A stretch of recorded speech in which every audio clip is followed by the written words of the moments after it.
We've only been fighting ISIS, the U.S., for 6 weeks. How can it be a quagmire? Well, it's not yet, but it has all the inklings of becoming one because essentially it's Groundhog Day. We are back where we were in the middle of a Sunni-Shia civil war. When we went into it the previous time under President Bush, most Americans didn't even know about it. It's not clear the president knew about it. This time we know, and I don't know how this ends well for America. I don't know what we can do that can get us out of there cleanly with just achieving this one mission of taking out this very virulent group of terrorists.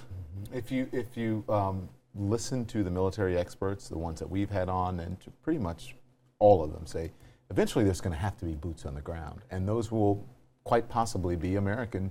Those are, troops, not just boots. Those are people.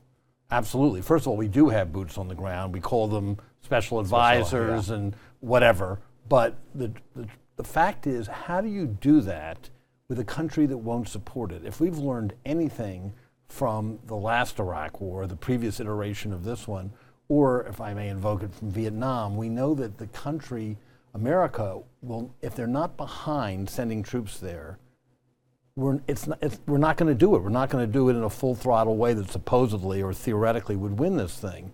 And also we can't do it, as President Obama has repeatedly said, if there isn't a host government in Iraq that is supported by its own people. Two American administrations supported this bankrupt Maliki government. Now we have a new one, and maybe it'll be better, but maybe not. We don't know. And so we look as if we're injecting ourselves in that civil war without coming down on any particular side of right. At the moment, the U.S. Population is behind the airstrikes. Yep. The latest public opinion polls, CNN polls, show that 73% of Americans support the airstrike. Those who don't support it think they don't go far enough. So at the moment, the president's strategy is working for the American people, but it just might not be effective. Well, it might not be effective. In fact, it might be counterproductive. We don't know. We don't really, partially because we don't have enough people on the ground. We don't really know what's going on in Syria, for instance. But what you say about the polls is very true. It's a big swing, but it's about airstrikes. It's about doing it from above. It's about drones.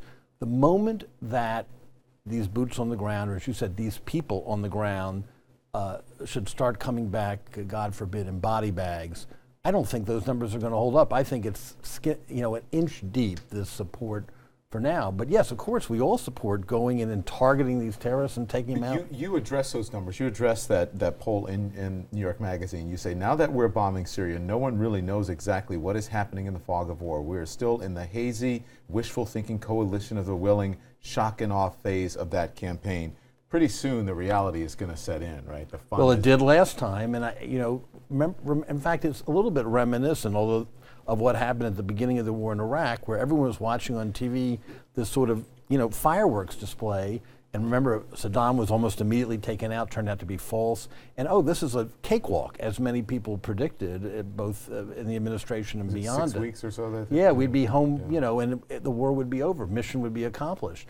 So we're in that phase now, although even now it doesn't have the kind of support it did when the Iraq war began in 2003, because people